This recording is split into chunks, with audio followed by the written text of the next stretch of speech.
বাংলাদেশে অনুপ্রবেশকারীরা তাদের কথা বলা, তাদের পোশাক আশাক, এই সমস্ত কিছু দিয়ে কি আইডেন্টিফাই করা যাবে?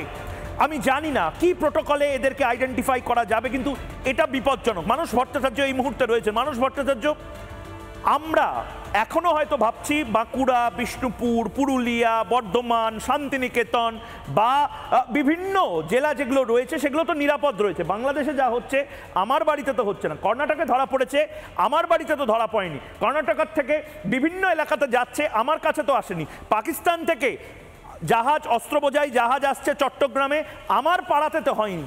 মানে এটা করতে করতে করতে করতে একটা পয়েন্টের পরে আমরা ইরাক অর্থাৎ মেসোপটেমিয়ান সভ্যতা বা সিরিয়া বা লেবানন বা এই যে গোটা 5000 বছরের যে ধর্মান্তরণ করার বা সমস্তটা পরিবর্তন করে দেওয়ার যে গল্পটা, নৃশংস গল্পটা আরেকবার পুনরাবৃত্তি হবে না তো কাশ্মীরি পণ্ডিতদের মতন বা পূর্ব পাকিস্তান থেকে আসার মতন? বাংলাদেশে যে ভয়ঙ্কর অবস্থা চলছে এখন, আমি তার কিছু তথ্য প্রমাণ দেখাচ্ছি। কারণ 3 দিন আগে বাংলাদেশে আমার এক অধ্যাপক এবং তিনি ধর্মে মুসলমান আতঙ্কিতভাবে আমাকে 5টি বই পাঠিয়েছেন, একটি ইংরাজি বই এবং 4টি বাংলা বই।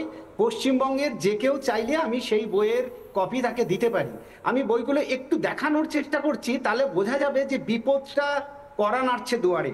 একটা বইয়ের নাম গাজওয়াতুল হিন্দ। এই বইগুলো, এটা বেরিয়েছে আখিরুজ্জামান গবেষণা কেন্দ্র বাংলাদেশ। একটা বাইতুল মুকাররম থেকে বেরিয়েছে, অর্থাৎ বাংলাদেশের সব থেকে বড় মসজিদ যেটা, এটার নাম গাজওয়াতুল হিন্দ, গাজওয়ায়ে হিন্দ। আর একটা হচ্ছে গাজওয়ায়ে হিন্দের হাদিস সমূহ, এটা বেরিয়েছে বাংলা বাজার, ঢাকা। আর একটা বই খুব উল্লেখযোগ্যভাবে দ্য ব্যাটেল অফ হিন্দ, এটা পাকিস্তানের। বইগুলোর উল্লেখ কেন করলাম, আমাকে ওই ঢাকার বন্ধু বইগুলো 2 দিন আগে পাঠিয়ে বলেছে যে এখন প্রত্যেকটা মাদ্রাসায় এই 5টা বই পড়ানো বাধ্যতামূলক হয়েছে। এই বইয়ে কি আছে না, এই বইয়ে আছে গাজওয়াতুল হিন্দ মানে হচ্ছে 25 সাল থেকে 2025 থেকে 28 সালের মধ্যে ভারতবর্ষকে কি করে আক্রমণ করতে হবে তার প্রস্তুতির যাবতীয় ইতিবৃত্ত এখানে আছে। বাংলাদেশে প্রত্যেকটা মাদ্রাসাতে এখন এই বইগুলো পড়ানো হচ্ছে এবং তাদেরকে ট্রেন্ড করা হচ্ছে ভারত আক্রমণের জন্য। পশ্চিমবঙ্গের যে কোনো দলের যে কোনো নেতাকর্মী যদি চান তাহলে এই বইগুলো আমি তাদেরকে দিতে পারি। বিপদটা হচ্ছে যে সেখানে কারা কারা আছে। 1 লক্ষ রোহিঙ্গা এবং সমস্ত মাদ্রাসা ছাত্রদেরকে এখন উদ্বুদ্ধ করা হচ্ছে যে যাতে তারা যে কোনো উপায়ে ভারতবর্ষকে আক্রমণ করে, মেনলি পশ্চিমবঙ্গকে। এবং এই বইগুলোতে সেগুলো লেখা আছে কি করে আক্রমণ করতে হবে, কত হাজার কালো পতাকা নিতে হবে, কতজনের হাতে তরবারি থাকবে, কত অস্ত্র থাকবে, এই সমস্ত আছে এই বইগুলোতে। এখন এই বইগুলো যেহেতু বাংলাদেশের প্রত্যেকটা মাদ্রাসাতে পড়ানো হচ্ছে, সে কারণে বাংলাদেশের শুভবুদ্ধি সম্পন্ন মানুষরা কিন্তু সাংঘাতিকভাবে আতঙ্কিত। কারণ এটা তার গোপন কিছু নয়, এই সমস্ত বইগুলো এখন ওপেন বাংলাদেশে। সুতরাং বাংলাদেশে এখন মৌলবাদের রীতিমতো চর্চা শুরু হয়েছে। আমি জানি না এরপরে পশ্চিমবঙ্গের যারাই যে দল করুন, যদি দলের থেকে দেশ তাদের কাছে বড় না হয় তাহলে কিন্তু সাংঘাতিক বিপদ ধেয়ে আসছে। না কিন্তু এটা যে আপনি বলছেন, আমি একবার আমি সালাউদ্দিন সাহেব, আপনি শুনছেন শান্তিনিকেতন থেকে এই মুহূর্তে বোলপুর শহর থেকে মানস ভট্টাচার্য কি বলছেন, এগুলো কি সত্যি কথা না একেবারে গুজব, একেবারে মিথ্যা?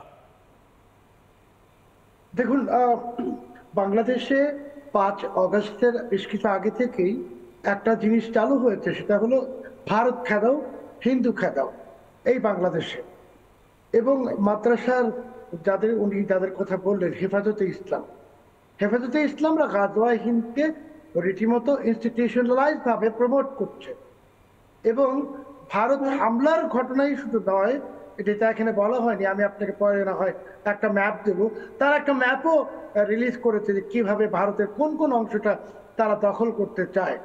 কাজেই এটা শুধুমাত্র যে মাদ্রাসায় পড়ানো হচ্ছে ব্যাপারটা এমন নয়।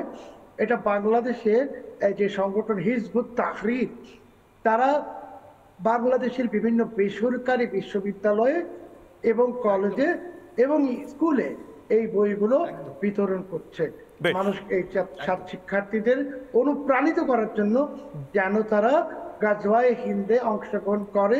কারণ আমি 30 সেকেন্ড দেবো, আমার সময় একদম কম। এটা তো ভয়ঙ্কর।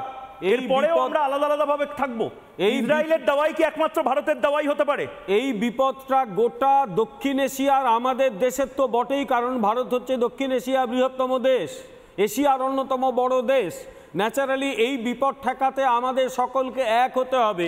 সমস্যা হচ্ছে যে এটা নিয়ে আমাদের মধ্যে যদি মতবিরোধ থাকে, কিছু মানুষ যদি এগুলোকে একেবারে মানে গুরুত্ব না দেয়, এটা কিন্তু আমাদের ভবিষ্যতের পক্ষে প্রচণ্ড বিপজ্জনক পরিস্থিতি তৈরি হবে।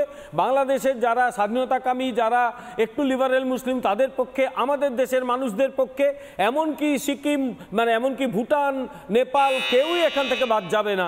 বিপদ কিন্তু দুয়ারে কড়া নাড়ছে আমাদের। এবং তার পাশাপাশি বিপদ যে দুয়ারে কড়া নাড়ছে, এটা আমরা বুঝেও না বোঝার ভান করছি, শুনেও না শোনার ভান করছি। এটা বিপজ্জনক। আবারও বলছি, বাংলাদেশ যেভাবে অস্ত্র বাংলাদেশে ঢুকছে, বাংলাদেশ হয়তো টুকরো টুকরো হয়ে বিভিন্ন ভাগে ভাগ হয়ে যেতে পারে এবং গৃহযুদ্ধ লাগতে পারে বাংলাদেশে। কিন্তু বাংলাদেশে যদি গৃহযুদ্ধ লাগে, বাংলাদেশের মাটিতে যদি মৌলবাদের চাষ হয়, আমি আপনাকে বলছি, আপনার প্রতিবেশীর মাটিতে যদি মৌলবাদের চাষ হয়, আপনি তা থেকে বাঁচতে পারবেন না। নানা ধরনের কন্টেন্ট দেখার জন্য লাইক করুন, শেয়ার করুন আমাদের ফেসবুক পেজ, সাবস্ক্রাইব করুন আমাদের ইউটিউব চ্যানেল। পাশাপাশি অন্যান্য ব্রেকিং নিউজের জন্য অবশ্যই চোখ রাখুন রিপাবলিক বাংলায়।